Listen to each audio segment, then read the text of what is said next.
Hey friends, it is Jenna, what is up, and welcome back to the Board Game Garden, and welcome to this month's and last month's Sewing Solo episodes. So if you guys did not notice, I didn't upload one of these last month, so I am doing both April and May this month. And honestly, the last few months have been pretty busy with work and just life, so I haven't really been playing a ton of solo games. So even though I am combining 2 months, I still only have 7 games to talk about today. So we're gonna go through all of these. These were games, like I said, that I played in both April and May, so if you guys are interested in hearing all about those, then just keep on watching. Give this video a big thumbs up if you enjoy.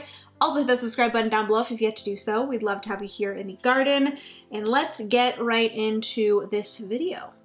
Shall we? All right, so I got my coffee and we are all ready to get into this video. So I think for the month of April, if you guys do not know, I do a Board Game Garden solo focus prompt each month. So I always give a 1-word prompt over on my Discord, and you know, you can go by whatever you want or whatever you think that word means to you, and you can choose what game to kind of focus on or multiple games to focus on in a particular month. So in April, I think the word was bloom, and then in May, the word was beyond, because it was the month of May the 4th be with you, so I figured we could focus on some space games.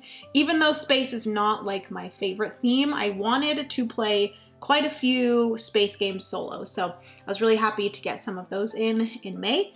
And then bloom was kind of just because it was spring. I didn't really get a ton of like bloom related games in, but that's okay.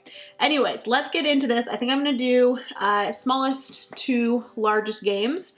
So the first game I want to talk about is a very well-known solo game. This is a game that I found at a bring and buy, and I just picked it up for really cheap. I think it was like $10. And it's a solo game that I've heard a ton of people talk about. It's a fairly well-known solo game from Friedman Freeze, and that is Friday. So this is, like I said, a very well-known solo game in the solo gaming community. It is called Friday, a solo adventure, and basically you are Friday, I believe. I don't really know the story behind this, but I know it has something to do with Robinson Crusoe as well.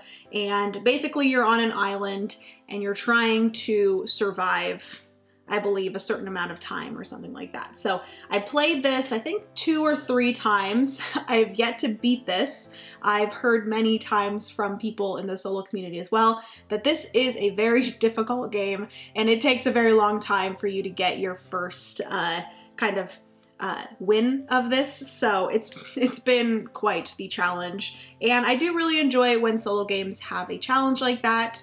And like I said, I've played this about 3 times so far and I haven't won it yet. I enjoy the gameplay of this. Unfortunately, I don't think I enjoyed it as much as I was hoping to enjoy it, because I've heard so much hype around Friday. It's a pretty old game, and it's just been a game that has been like a staple in the solo gaming community, so I had a lot of hype with it, but just ultimately I think the gameplay kind of style of it, as well as like the theme and stuff, just doesn't really speak to me. And I am definitely more so of a person that enjoys like a calming, relaxing, kind of puzzly experience rather than like a challenging, stressful solo experience, which I think I've discovered recently. So yeah, I enjoyed it. It was fun. I will probably continue to play it until I at least beat it 1 time, and then I might actually pass it along. I just picked it up because I wanted to try it, and I've tried it, and it was fun, but I don't know if I feel like I need it in my collection. I feel like if I get rid of it and I don't have it in my collection, like, am I a real solo gamer if I don't have Friday? But honestly, to each their own, and I feel like I should only own solo games that I personally enjoy, so yeah. Anyways, it's like a card-driven game. You're like flipping over cards and trying to beat different things with your kind of ongoing, it's like a little bit of like deck building, and you're trying to like flip over cards to equal a number to like defeat a card. And if you don't defeat a card, you have to like get rid of cards, and you're going through different levels and you're trying to reach the end without dying. So it's fun, but like I said, I will probably continue to play it until I at least beat it once, and then I will probably pass it along. So that is Friday. Moving on to the next game that I tried solo. I really enjoy this whole series of games. This is from Pencil First Games, and this was sent to me by Pencil First Games, so a huge thank you to them. But this game is delicious. So this is in the series of, oh, what's the first one card called? Herbaceous, Floriferous, and then there's also now Delicious. So I do have all three of them. I have thought about getting rid of Herbaceous in the past because it is pretty simple, but I absolutely love Floriferous, and I really enjoyed Delicious. So this one is very different from the other two. The other two are card games, whereas this one is a flip and write, and this is the kind of solo game that I really do enjoy.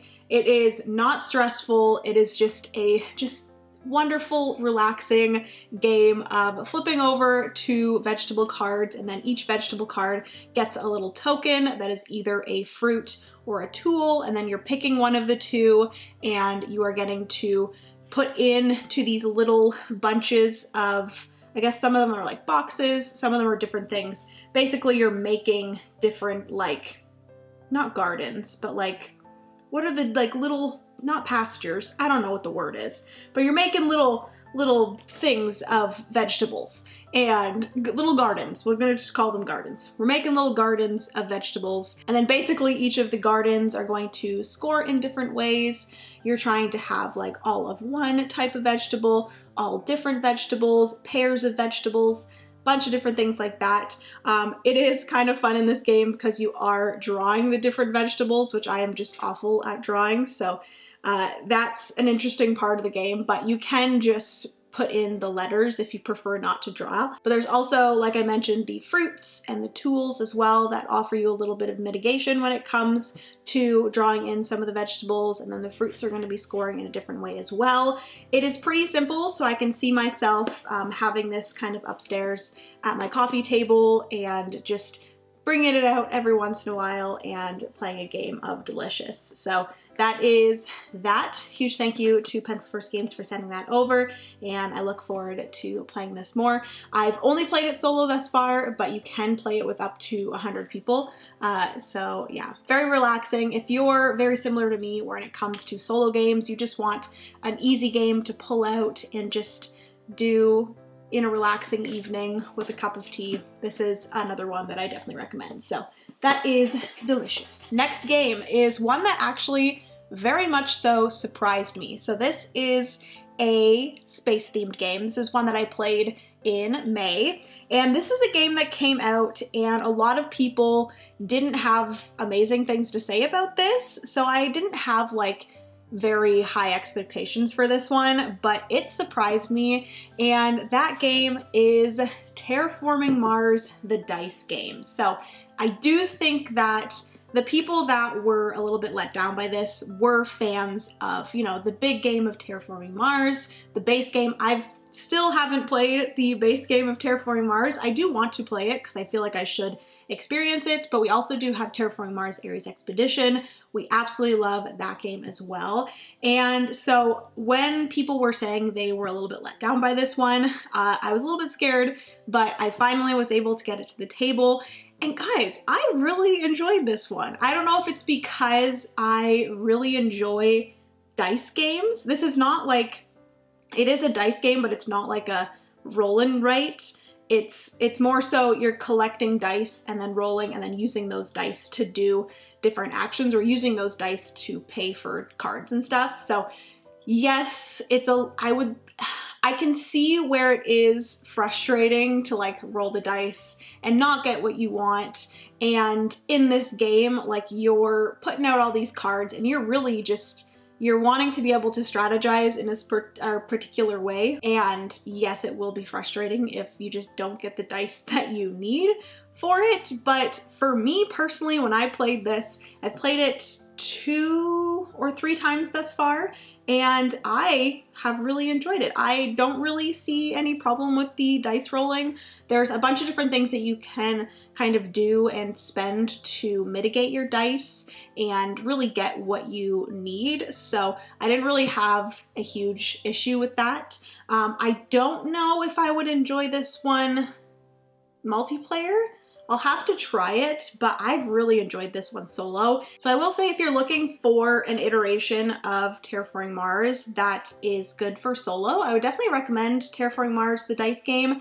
Like I said, it really, really surprised me, and I had pretty low expectations because people were not saying great things about it, but I think because I'm a fan of dice games, and also I don't really have those expectations of the base game, and I'm not a huge Terraforming Mars fan, if that makes sense. This one I really enjoyed. So that is Terraforming Mars, the dice game. All right, so moving on to another game. This is a game from Ludonaut, and this is a logic deduction game, which, if you guys do not know, I'm a huge fan of deduction games. I love the Search for Planet X. I love Awkward Guests. Recently I played Hooky, which is a logic deduction game, which I loved, but this is another one within that kind of group, and this game is ArcheOlogic. So I've played this a few times solo, and I love this game. This is a fun one, and I can see myself, this was very much so, I've never played Turing Machine, but it's very much so in that kind of I really do need to play Turing Machine. I feel like I would love Turing Machine.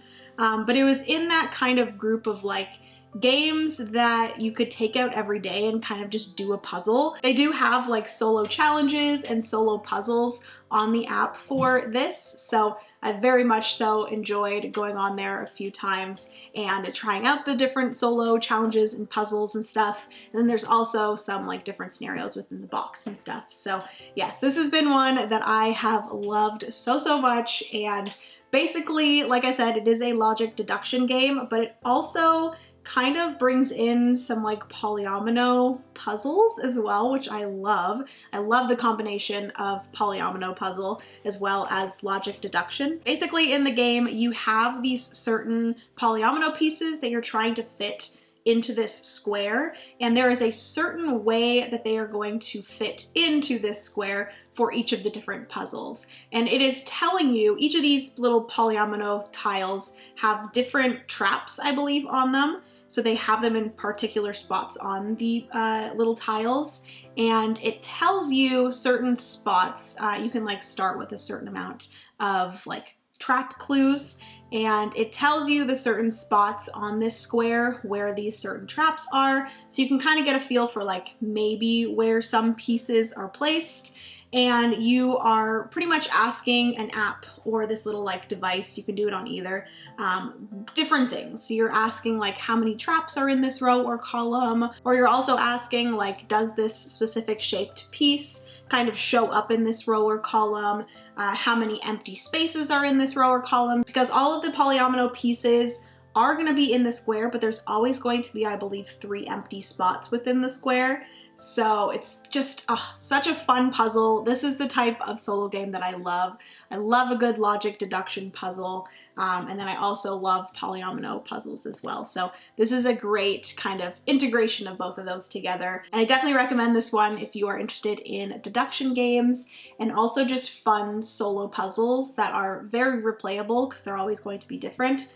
Definitely recommend checking out ArcheOlogic. A huge thank you to Ludonaut for sending this over. But yes, I also did a live stream of this if you guys are interested in seeing how it plays. But yes, love that. All right, so moving into the next game, I just have the expansion here because that is what I tried solo. So I was sent over the Abundance expansion for Earth.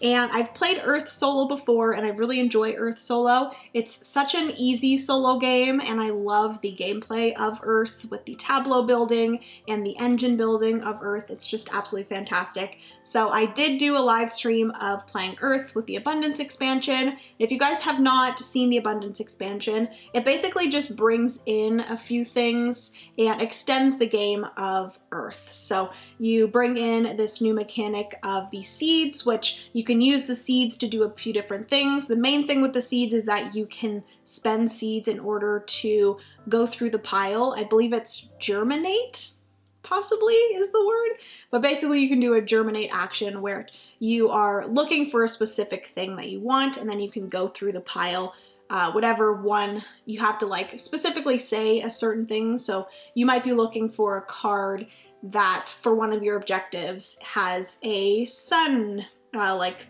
thing on the top. So you're like, I'm going to look for a sun thing on a card. So you're going to go through the pile, and whatever one shows up first that has a sun, you take that one into your hand, and it kind of makes it easier for you to find things that you want, because if you've played Earth before, you have all of these different objectives, but really you are under the control of the deck. You can really only get what comes out of the deck. Like, there's so many cards, and you might be looking for a specific thing for a very long time, and it can get a little bit frustrating if that's not something that you enjoy. So the germinate action with spending those seeds really allow you to find exactly what you need, which I do love. There's also just like some more player interaction things, which I will say this expansion for solo play doesn't really do too much for the solo play, because it does add in a lot more of that player interaction, which obviously when it comes to playing solo, more player interaction is not going to do anything. You are playing against an AI, but the solo interaction between the AI is not really the same as the interaction between other players when you're playing multiplayer. So I would say that it's good. I wouldn't say that it's like needed for solo play. If you really only play Earth solo, I wouldn't say it's needed, unless you really love the sound of the germinate action and using those seeds in order to find exactly what you need, which is really helpful. But yeah, I really think that the Abundance expansion is really great for multiplayer, but it's definitely not needed for solo. But I really did enjoy it. I've also played it multiplayer, and I will say that it is fantastic for multiplayer and really ups the like player interaction, which I love. And then I do really like the germinate action and just the small things that the expansion adds. It also adds a 5th player, I believe, so that's awesome. Or maybe it adds even a 6th player. This is a prototype, so it doesn't really tell you, but I'm pretty sure it adds more players. I don't know if it adds up to 6 or if it's just, how many does the normal game play?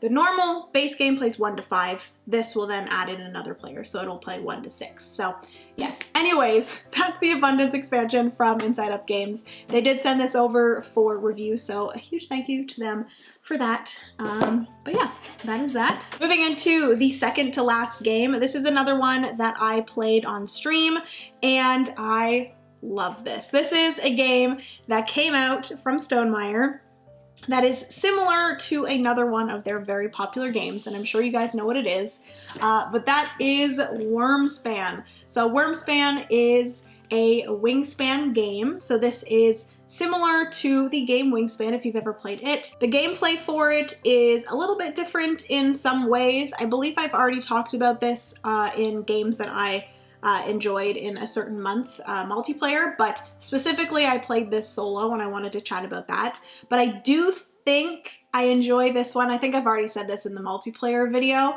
but I think I enjoy Wyrmspan more than I do Wingspan. I've never been like the hugest fan of the bird theme. I really enjoy Wingspan, don't get me wrong. I played it like 2 or 3 weeks ago, and I remembered how much I enjoy Wingspan, but just the slight gameplay difference of Wyrmspan, as well as all of the like dragons and stuff, I've already said this as well, but I'm obsessed with the art in this game. And I've heard some people say that they're not very impressed with the art in this, but I cannot get over all of the different dragon cards and the like art on the boards, and I'm just, I'm obsessed. So anyways, for solo Wyrmspan, I played this on a live stream, so I will put that somewhere so you guys can go check it out if you'd like. but very much so like Wyrmspan. I've played Wyrmspan solo as well. It has a very similar gameplay, solo gameplay to Wyrmspan, and honestly very similar to a lot of other Stonemaier games, because Stonemaier solo modes, they use the Atoma Factory, I believe is who makes their solo modes. They make some of the best solo modes, and they just make the most just like easy to use solo modes in like the world. I just love it. Basically, you're just flipping over a card, and then that card is going to tell you what to do and what the AI is going to do. The AI is going to be moving around a board, like the, what is it called? The guild board. And it's going to be like taking cards, different things like that. So yeah, I love Wyrmspan. I love Wyrmspan. Do prefer this one over it, and both of them just have fantastic solo modes. So definitely recommend checking out Wyrmspan if you enjoy Wyrmspan, or even if you don't enjoy Wyrmspan, I definitely recommend checking out Wyrmspan, because the things that I didn't like in Wyrmspan, it fixed it in Wyrmspan, because I was never a huge fan of the randomly rolled food dice. I always got like frustrated with the fact that I couldn't like get what I wanted just because of the dice. So in this, there's more control over the gaining of resources, which I love. You're taking an explore action and then going through one of your rows. Instead of doing it in reverse, like in Wyrmspan, you're going from left to right, and you are collecting resources and doing things on cards. So I really appreciate that, because it gives you more control on your resources.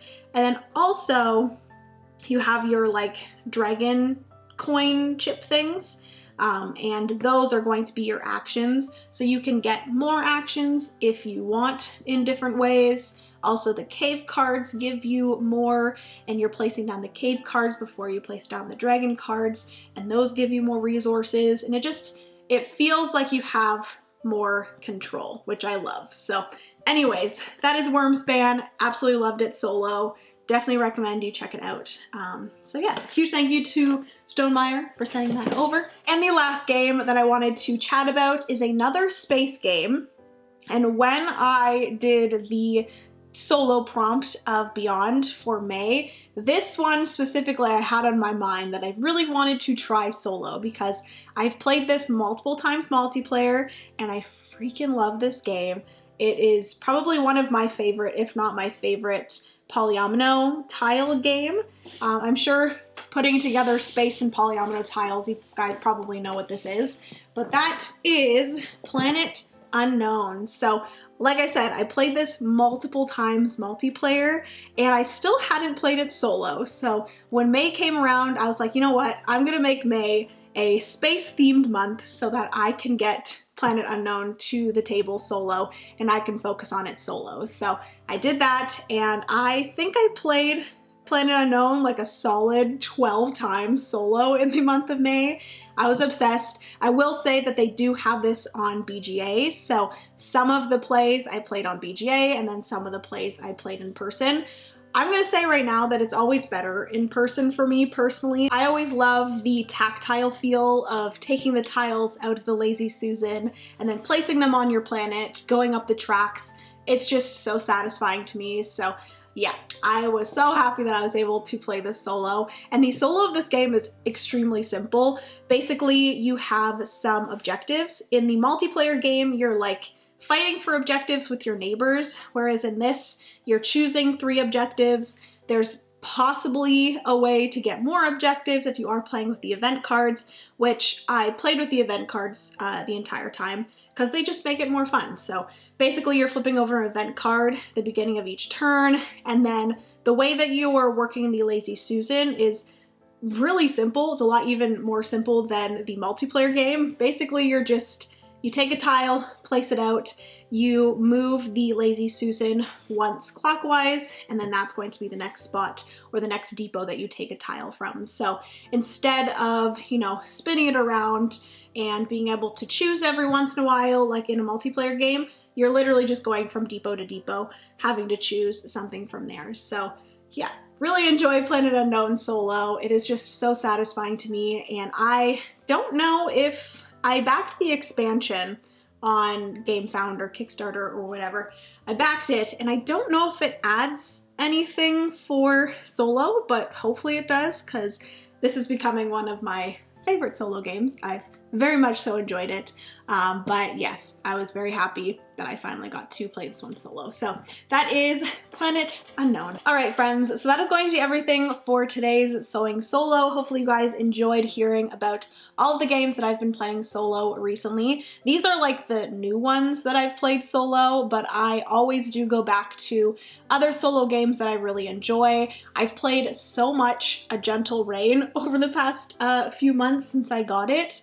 A Gentle Rain is just the most therapeutic solo game. I've also played a few games of Mythwind and Witchcraft, a bunch of different solo games I've just taken out here and there, but these are the ones that I wanted to chat about that were new to me within the last few months. So anyways, hopefully you guys enjoyed. If you did, please give it a big thumbs up. Also hit the subscribe button down below if you've yet to do so. We'd love to have you here in the garden. Comment down below what solo games that you have been playing recently. I'd love to chat about that down in the comments. I've been trying my hardest recently to reply to comments. There was a little chunk of time where I was having a really hard time keeping up with comments, so I've been really trying hard recently to reply, so please comment down below. I'd love to chat to you guys down there. But anyways, that is everything for today. I love you guys so much. Remember, you are somebody's reason to smile, and I will see you in the next board game video.